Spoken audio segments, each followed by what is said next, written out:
예수님은 마태복음 전체를 걸쳐서 예수님의 왕되심을, 유대인의 왕되심을, 아니 전 인류의 왕되심을 드러내고 나타내십니다.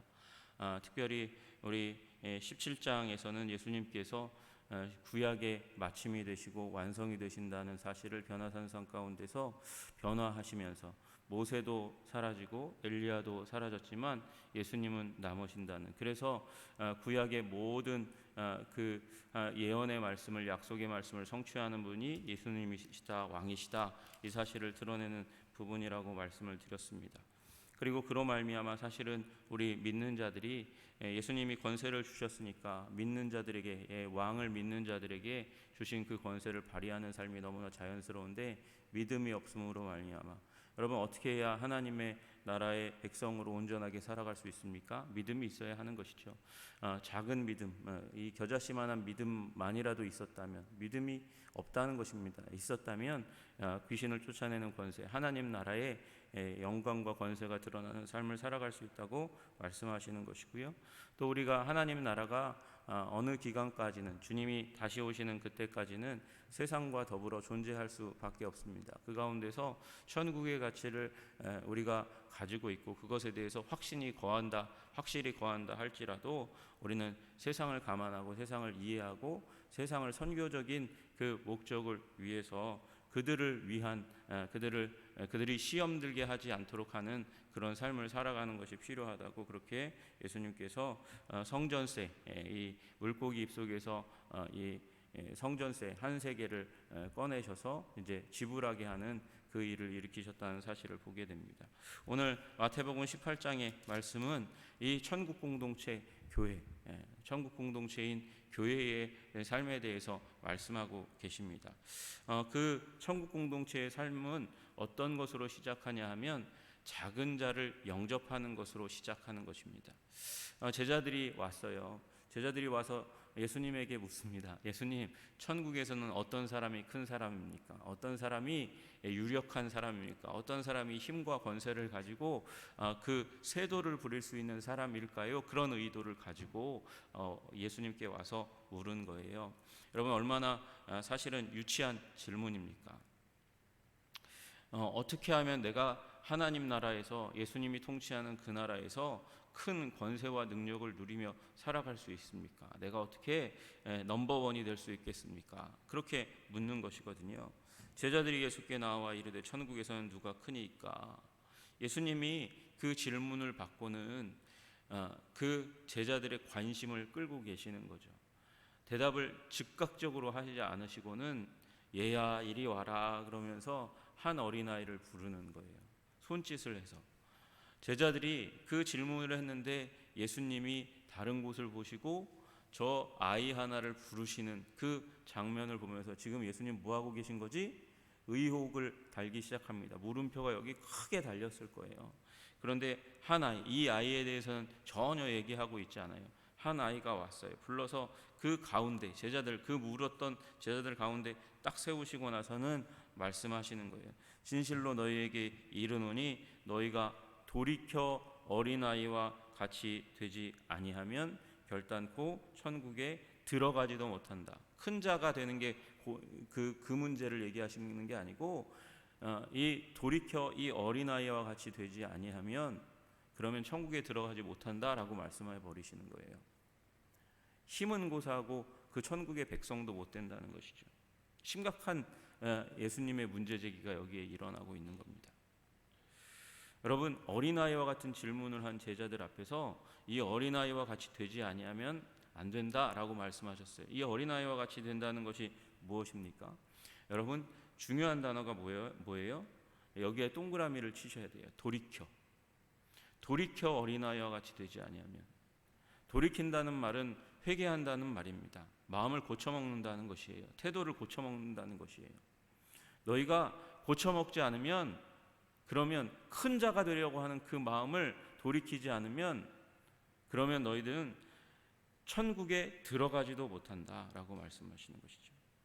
여러분, 돌이킨 사람의 중요한 특징이 무엇입니까? 4절에 자기를 낮추는 사람이 천국에서 큰 자니라.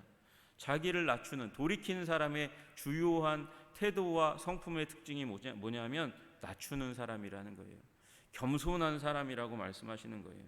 이 어린아이는 아무것도 가진 것이 없기 때문에 낮아진 마음을 가지고 있을 수밖에 없죠. 지금 와서야 어린아이가 굉장히 중요한 존재로 인식되고, 아이들에게 잘못하는 사람은 인성이 망가진 사람이다 그렇게 얘기하지만, 여러분 불과 100년 전까지만 해도 그렇지 않았어요. 어린아이는 언제든지 죽을 수 있는 아이이기 때문에 그에게 애정을 두지 않는 거랑 똑같은 것이죠. 그리고 오히려 힘이 없기 때문에 아이들을 반쪽짜리 인간으로 여기고, 그들을 어떻게 대해도 이 사회, 어떤 사회든지 그렇게 별로 관여하지 않고 취급하지도 않았어요. 그런데 이 아이, 그래서 사회적인 그런 위치에 의해서 낮아질 수밖에 없는, 낮은 대우를 받았으니까 낮아질 수밖에 없는 그 아이를 데려다가 놓고는 예수님께서 이 아이와 같이 낮아지지 않으면, 자기를 낮추지 않으면, 낮아진 것이 아니라 낮추지 않으면, 의도적으로 목적을 가지고 낮추지 않으면, 그러면 천국에서 큰 자가 되지 못한다고, 이 아이와 같이 자기 자신을 낮추어야 큰 자가 된다고 말씀하십니다. 그리고 예수님은 심지어 끌고 가시다가 어디까지 가시냐면, 누구든지 내 이름으로 이 어린 아이 하나를 영접하면 곧 나를 영접하는 것이나 마찬가지다, 이렇게 말씀하고 계세요. 여러분, 예수님의 이름으로라는 말은 예수님을 대신해서, 예수님을 대하듯이 그렇게 이 어린아이를 예수님의 이름을 걸고 그렇게 대하면 나를 대하는 것이다, 나를 영접하는 것이나 마찬가지다, 그렇게 말씀하고 계시는 것입니다. 예수님은 지금 이게 너무도 중요한 가치라고 말씀하시는 거예요. 천국 공동체, 교회의 핵심적인 가치가 무엇이냐? 겸손이고 작은 자를 정말 귀중하게 대하는 것이라고 그렇게 말씀하고 계세요. 여러분, 이 말을 듣고 있는 사람 중에 하나가 누구예요? 베드로죠. 베드로후서에서 뭐라고 말씀하시냐면, 그러므로 너희는 더욱 힘써 너희 믿음의 덕을, 믿음이 기초예요. 믿음의 덕을, 덕의 지식을, 지식의 절제를, 절제의 인내를, 인내의 경건을, 수많은 경건의 덕목들을 말씀하시다가 베드로후서 1장 이제 7절에 넘어가서는 인내의 경건을 이렇게 말씀하세요. 경건이 무엇입니까? 하나님 닮는 거예요. godliness, godlikeness. 하나님과 같이 되어지는 게 경건이거든요. 그 경건에 형제 우애의 사랑을 더하라, 이렇게 말씀하세요. 여러분, 그러니까 결국은 그리스도인 공동체의 삶의 끝으로 가면 거기에 무엇이 있는가? 사랑이 있는 거예요. 사랑이 있고 우애가 있는 거예요. 예수님께서 누구든지 내 이름으로 이런 어린아이 하나를 영접하면 곧 나를 영접하는 것이다, 예수님께서 그렇게까지 말씀하고 계시다는 거죠. 거기에 뭐라고 붙이세요? 거기에다 뭐라고 붙이시냐면 3절에 이르시되 진실로 너희에게 이르노니, 진짜야, 이건 진짜라고 말씀하시는 것이죠.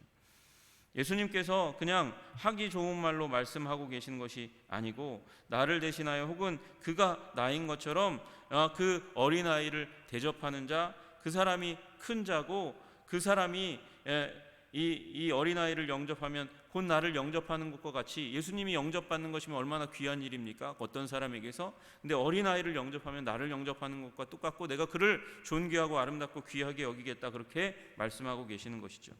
누구든지 내 이름으로 이런 아이 하나를 영접하면 곧 나를 영접하는 것이다, 말씀하고 계세요. 여러분, 그러므로 돌이킨 사람의 특징을 여러분의 삶 가운데 나타내시기를 주님의 이름으로 축복합니다. 겸손해야 합니다. 겸손은 자기 주장을 하는 것이 아닙니다. 다른 사람을 배려하는 것이고, 내 주장이 아니라 하나님의 뜻을 이루어드리는 삶을 살아가는 것입니다. 그런데 이 영접하지 않고 작은 아이라고 무시하고 그리고 따돌리고 멸시하는 일이 그 당시 가운데 제자들 가운데서도 너무나 분명하게 나타났다는 것을 여러분과 저는 너무나 잘 알고 있습니다. 여러분, 그때의 이 뒤에 바로 마태복음 19장에 가면, 그때의 사람들이 예수께서 안수하고 기도하여 주심을 바라고 어린아이들을 데리고 오매 제자들이 꾸짖었다 그랬어요. 어린아이를 어디다 어린아이 머리를 예수님 앞에 들이미냐고 멸시하는 것이죠. 예수께서 이르시되 어린아이들을 용납하고 내게 오는 것을 금하지 말라. 천국이 이런 사람들의 것이다. 누구요? 겸손하게 주님 앞에 나오는 사람들의 것이라고 말씀하시는 것이에요. 여러분, 돌이켜 낮추는 여러분 되시기를 주님의 이름으로 축복합니다. 이 어린아이의 모습을 또 한 번 하나님께서 6장에 말씀하세요. 이 사람의 특징이 무엇이냐? 누구든지 나를 믿는 이 작은 자. 믿는 자가 작은 자예요. 믿는 자가 돌이키는 자고, 믿는 자가 겸손한 자예요. 겸손과 믿음은 같이 돌아가는 거예요. 여러분, 이 말은 다시 얘기하면 믿는데 교만하다? 안 믿는 거라는 거예요. 믿는데 교만하면 안 믿는 거라고 말씀하시는 거예요. 믿는데 교만하면 돌이킨 거 아니라는 거예요. 이 말을 우리가 심각하게 받아야 합니다. 주님, 우리 예수 믿는 자라면 주님, 내 주장이 아니라 주님의 뜻을 이루어드리기를 내 목숨처럼 여기는 사람이 되게 하여 주시옵소서. 돌이킨 사람 되게 해주시기를 원합니다. 변화의 사람이 되기, 성결의 사람이 되기를 원합니다. 여러분, 성결의 사람은, 변화되는 사람은 겸손한 사람이라는 사실을, 자기 자신을 낮추는 사람이라는 사실을 우리는 기억해야 합니다. 예수님께서는 이 낮은 자를 영접하는 것, 자기를 대하듯이 대하는 것, 그들을 귀히 여기는 것, 그것이 또한 하나님 나라 백성의 놀라운 윤리적인 덕목이라고 말씀하시는 거예요. 천국에 큰 자, 들어갈 수 있는 자, 겸손한 자, 돌이킨 자, 나를 믿는 자라고 말씀하시고, 이제 6절부터 5절부터 사실은 넘어가서는 무슨 얘기를 하고 계시냐면, 이 작은 자를 잘못 취급하는 자는 천국에 못 들어간다, 이렇게 말씀하시는 거예요. 그 사람 교만한 사람이니까, 돌이킨 사람이 아니니까. 6절에 보세요. 누구든지 나를 믿는 이 작은 자 중 하나를 실족하게 하면, 나를 믿는 이 작은 자 중 하나를 실족하게 하면 차라리 연자 맷돌이 그 목에 달려서 깊은 바다에 빠뜨려지는 것이 나으니라. 여러분, 여기 연자 맷돌이 그 목에 달려서 깊은 바다에 빠뜨려지는 사람이 누굽니까? 이 작은 자를 실족하게 한 사람이요. 왜요? 이 작은 자를 실족하게 하는 사람, 그 실족하게 하기 위해서 무슨 일을 해야 합니까? 함정을 파든지 걸림돌을 갖다가 그 자리에 놓든지 그래야 되는 거죠. 미끄러지게 하는 어떤 요소를 두는 거예요. 그래야 실족이 일어나지 않겠습니까? 그렇게 실족하게 하는 요소, 시험에 빠져서 그래서 좌절하고 넘어지고 깨어지고 부서지도록 하는 그 일을 만들어낸 그 사람은 돌을 비교하고 있는 거예요. 그 돌을 갖다 놓은 사람, 그 사람에게는 하나님의 진노가 임할 것인데, 그 진노가 너무나 가혹한 것이니까 차라리 그렇게 하는 것보다는 연자맷돌, 사람이 움직일 수 없는, 당나귀가 그 줄을 끌고 줄을 대어서 그 끌고 다니는 큰 연자맷돌을 차라리 그 시험하는 자가, 시험을 들게 한 자가 목에 걸고 바다에 빠지는 게 낫다. 무슨 얘기하는 거예요? 자살하는 게 더 낫다는 거예요. 왜? 이 작은 자 하나를, 나를 믿는 작은 자 하나를 시험하게 만든 그 일을 인해서 하나님께서 그를 그보다 더 가혹하게 심판할 것이니까. 여러분, 그 얘기를 주님께서 8절과 9절에 말씀하시는 거예요. 이 범죄가 무엇이냐? 여기서 말하는 만일 내 손이나 내 발이 너를 범죄하게 하거든, 범죄가 무엇이냐? 실족하게 하는 것을 의미하는 것이에요. 작은 자를 실족하게 하면 이 일이 일어나게 된다는 거예요. 성하게 천국에 들어가는 것, 그것이 이루어진다 할지라도 하나님의 어마어마한 진노가 하나님의 나라 가운데 그에게 임할 것이라는 것이죠. 차라리 실족하게 한 그 손을 끊어내는 게 낫고 발을 끊어내는 게 낫다는 것이. 그래서 실족하게 하지 않는 게 더 낫다는 거죠. 눈으로 실족하게 하는 일이, 그 눈으로 실족하게 하는 일이 뭔지 잘 모르겠어요. 근데 눈으로 관찰해야 그 사람을 어떻게 실족하게 할지를 알겠죠. 그 사람을 관찰해야 어디가 약한지 아니까. 그래서 사람을 실족하게 한 그 마음이 있다면 그 눈을 차라리 그 시험 들게 하지 않도록 하기 위해서 눈을 뽑아버리는 게 더 낫다고 말씀하시는 거예요. 그만큼 이 천국에서 주님께서 오셔서 재림의 그 상황 가운데 주님께서 심판하실 때에 그 심판이 가혹하다고 말씀하시는 것이죠. 무슨 말씀하시는 겁니까? 시험에 들게 하는 그 삶을 살지 말라고 말씀하시는 거예요. 봐서 내 삶 가운데 누군가의 마음 가운데 돌을 던지고 그를 넘어지게 하고 쓰러지게 하고 깨어지게 하는 그런 삶의 패턴이 있다면 그거 반드시 끊어내야 한다는 것입니다. 팔을 잘라내는 그 심정으로 그런 삶의 태도와 습관들과 그 입의 저주들을 끊어내지 않으면 천국에 가서 천국이 주님의 나라가 임할 때에 주님께서 심판하실 거라고 말씀하시는 거예요. 7절에 보면 사람들이 잘하는 그런 변명이 있습니다. 아니, 실족하게 하는 일이 없을 수 없지 않습니까? 그 말을 하는, 살다 보면 사람 시험 들게 하고 어렵게도 하고 그런 거지, 사람이 뭐 어떻게 완벽합니까? 그런 얘기를 하는데 예수님께서 말씀하시는 게 그거예요. 실족하게 하는 일들이 있음으로 말미암아 세상에 화가 있도다. 세상이 어지럽고 힘들고 어려운 이유는 여기 있다는 거예요. 실족하게 하는 일들이 있음으로 말미암아 세상에 화가 있도다. 세상에 어지러운 이유는 실족하게 하는 일들이 있기 때문이라는 거예요. 실족하게 하는 일이 없을 수는 없으나 라고 너희들이 변명하고 그리고 그 자신들의 삶을 합리화하는 일이 일어나지만, 그러나 실족하게 하는 그 사람에게는 화가 있을 것이다, 진노가 있을 것이다, 주님께서 말씀하시는 것이죠. 여러분, 주님께서 이렇게 강력하게 경고하는 이유는 무엇이냐면, 시험에 든 자는 결국 주님께서 다시 한번 회복시키는 일을 할 거예요. 그런데 하나님의 자녀를, 하나님의 백성을, 하나님이 사랑하시는 그 사람을 힘들게 하는 자는 주님께서 가혹하게 대하시겠다고 말씀하시는 것이죠. 그만큼 주님의 공동체가 정말 견고하고 아름답게 서기를 원하시는 것이죠. 여러분, 아나니아와 삽비라가 왜 죽임을 당했습니까? 거짓말을 했기 때문인가요? 거짓말했기 때문이 아니라 교회에 시험을 준 거예요. 위장된 거룩으로 시험을 주니까 주님께서 화를 그 가정 가운데 내리시는 거거든요. 여러분, 우리 삶을 돌이키시는 여러분 되시기를 주님의 이름으로 축복합니다. 돌이키면 겸손하게 됩니다. 돌이키는 사람이 진짜 예수 믿는 사람입니다.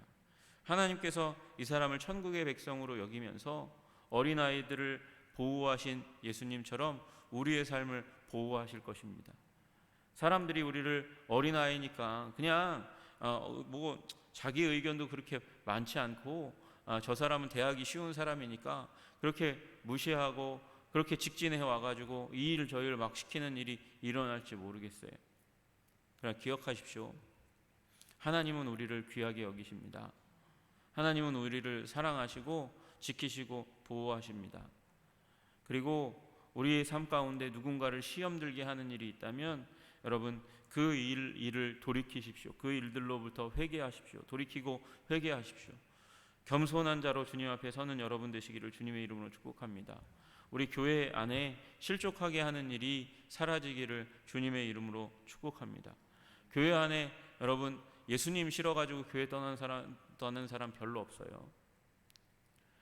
저 사람이 꼴보기 싫어가지고, 저 사람이 나의 마음에 돌을 던져서 힘들게 해서 그래서 다른 교회 가겠다고, 다른 교회 가면 일어나는 일이, 그 교회에는 그 일이 없을까요? 그 교회에는 그 일이 없을까요? 여러분, 이게 화분도 식물도 거기에다 옮겨 심기 하면 옮겨 심는데 너무나 큰 에너지와 아픔이 있습니다. 잘 돌봐지지 않으면 죽습니다.